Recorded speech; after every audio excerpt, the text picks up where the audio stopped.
Hello दोस्तों, स्वागत है आपके अपने चैनल ज्ञान विचार में। प्यारे दोस्तों नमस्कार। उम्मीद करती हूँ आप स्वस्थ होंगे और मस्त होंगे।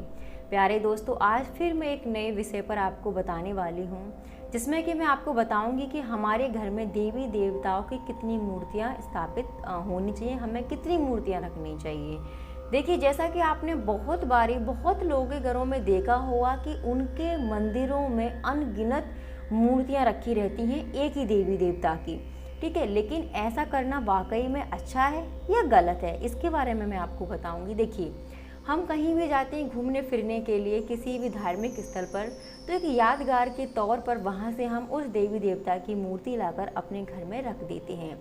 लेकिन आपको एक बात पर विशेष ध्यान देना है कि आप किसी भी देवी देवता की मूर्ति अपने घर में यदि ला रहे हैं तो तभी लेकर आएँ जब आप उसकी पूजा अर्चना नियमित रूप से कर सकें। देखिए, हर देवी देवता की अपनी अलग नियम पालन होते हैं, उनके पूजा के अलग अलग नियम होते हैं। तो प्रत्येक एक व्यक्ति का हर देवी देवता का हर नियम से पूजा अर्चना कर पाना पॉसिबल नहीं है।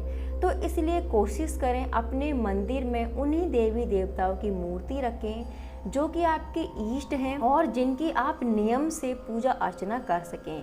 अगर आप अपने घर के मंदिर को देवी देवताओं की मूर्तियों से भर देते हैं और उनकी आप पूजा अर्चना भी नियमित रूप से नहीं कर पाते, धूप बत्ती नहीं दे पाते, भोग नहीं लगा पाते, साफ सफाई नहीं कर पाते, तो ऐसा करने से हमारे जीवन पर नकारात्मक प्रभाव पड़ता है।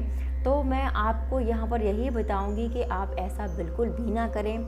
आप अपने मंदिर में सिर्फ और सिर्फ अपने इष्ट भगवानों की ही मूर्ति रखें जिनके कि आप नियमित रूप से पूजा कर पाती हैं। ठीक है, अब मैं आपको इस वीडियो में ये बताऊंगी कि घर में किस देवी देवता की कितनी मूर्ति होनी चाहिए।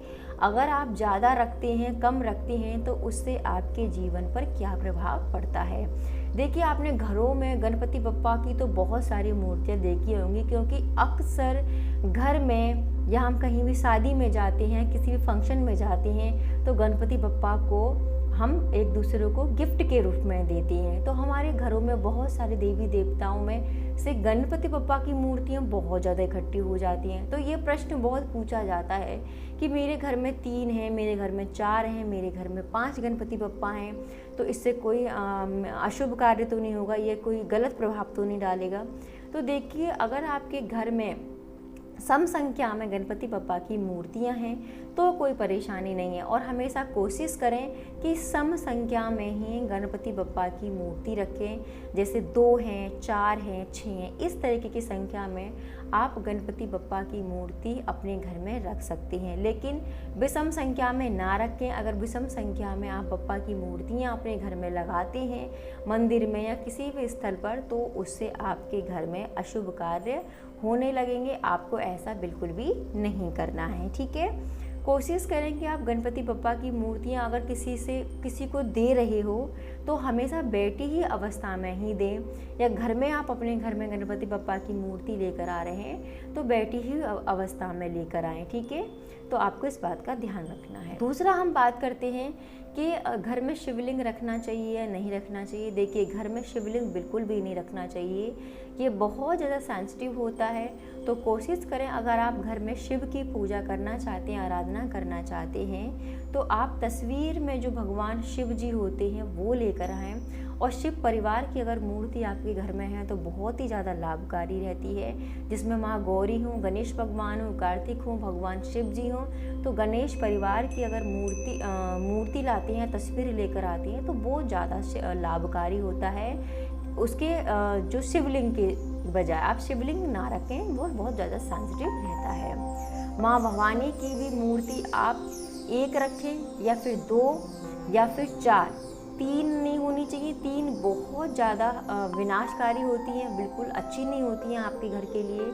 तो कोशिश करें आप माँ दुर्गा की मूर्ति या तो 1 ही रखें या फिर 2 हों या फिर 4 हों। जैसा कि आप गणपति बप्पा की रखते हो वैसे ही माँ दुर्गा की भी मूर्ति आप सम संख्या में रखें, विषम संख्या में बिल्कुल भी ना रखें। अब हम बात करते हैं हनुमान जी की। देखिए, अगर आप अपने घर में हनुमान जी की, अपने घर के मंदिर में हनुमान जी की मूर्ति स्थापित करते हैं तो कोशिश करें कि उनके पूजा पाठ का विशेष ध्यान रखें। और कभी भी पूजा स्थल को गंदा ना रखें।